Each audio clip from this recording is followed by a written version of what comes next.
Voz de Mujer en RCN Radio. 9:10 a.m. Voz de Mujer, la de María Eugenia Rinaudo. Ella es coordinadora de sostenibilidad de la Universidad EAN, pero oigan este dato, María Elvira y Kelly, ha estado en las últimas 7 cumbres climáticas en las que se ha hablado y abordado, por supuesto, estos temas tan importantes. Y esta no es la excepción. En la COP26 también ha tenido la oportunidad de participar. Doña María Eugenia, gracias por estar con nosotros. Es un gusto saludarla. Hola, ¿cómo están? Muy buenos días a todos. Muchas gracias por la invitación y por la bienvenida, la presentación. Pues, profesora María Eugenia, no es para menos. Y obviamente uno se pregunta, de esas 7 cumbres, a la gente le queda como la sensación de que no se avanza suficientemente, de que hay mucho discurso bonito, pero no se concretan acciones específicas. ¿Usted cree que la COP26 es la oportunidad para que eso cambie o lamentablemente el panorama puede ser todavía incierto frente al tema? Sí, pues mira, es muy buena tu pregunta porque en efecto, pues realmente la situación ha sido un poco complicada en los últimos años.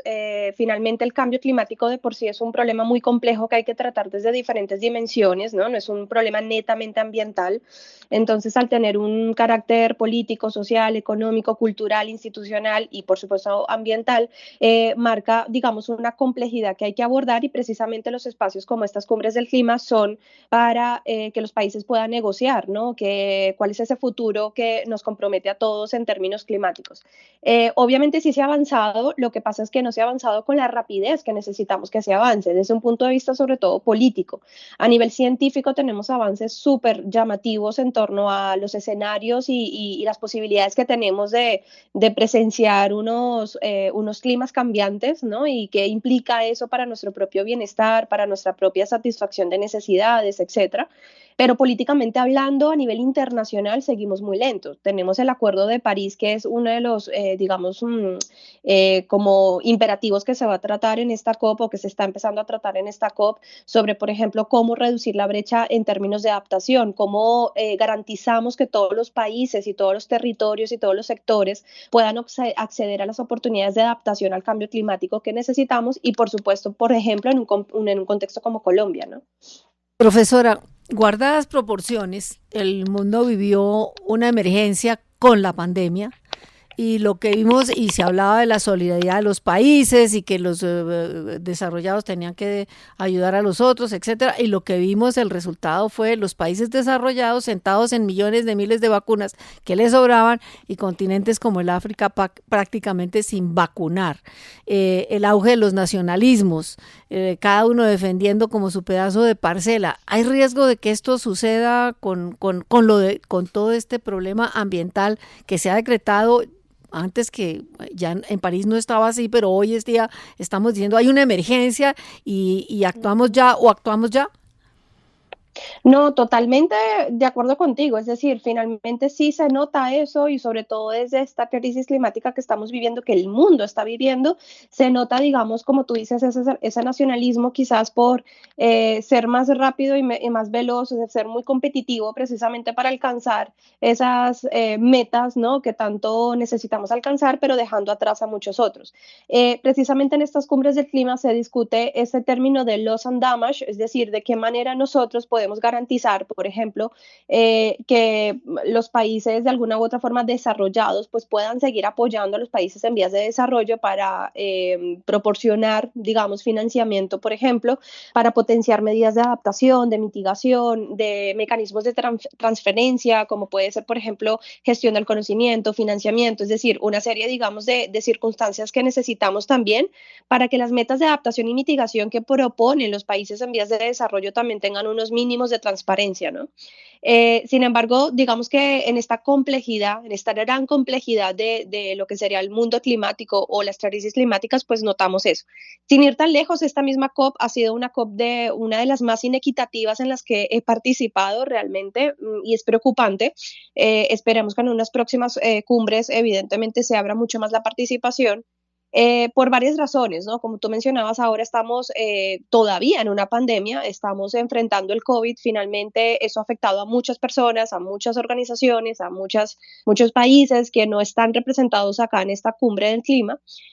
lo costoso ha sido, pues digamos, por supuesto, tramitar un viaje hasta Escocia, hasta Glasgow, y que no todo el mundo tuvo la capacidad precisamente para eso. Y el mismo hecho de que estamos todavía en una pandemia, estamos afrontando el COVID y de alguna u otra manera, pues hay que garantizar unos mínimos de aforo dentro del venue de la COP, y eso, claro, ha implicado una serie de circunstancias un poco problemáticas para las participantes que hemos venido hasta acá a ser parte de la cumbre, ¿no?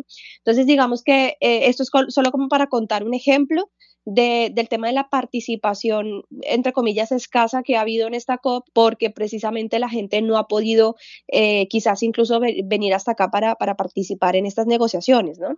Y que finalmente este tipo de entidades tienen una voz importante en estas cumbres del clima, no solamente en los países. Sí, profesora, usted hablaba obviamente de los protocolos de Kioto, del Acuerdo de París, que son cosas que no se han cumplido finalmente. De esta de Glasgow, como le decía María Elvira, porque ya explotamos con diferentes climas o lo que sea en diferentes partes del mundo, ¿qué compromisos específicos tienen que salir de esos países, sobre todo de las potencias? Ahí hablamos obviamente Estados Unidos, la India y también China, que parece que no aparecía en esta COP26. ¿Qué compromisos específicos tienen que resultar de la cumbre?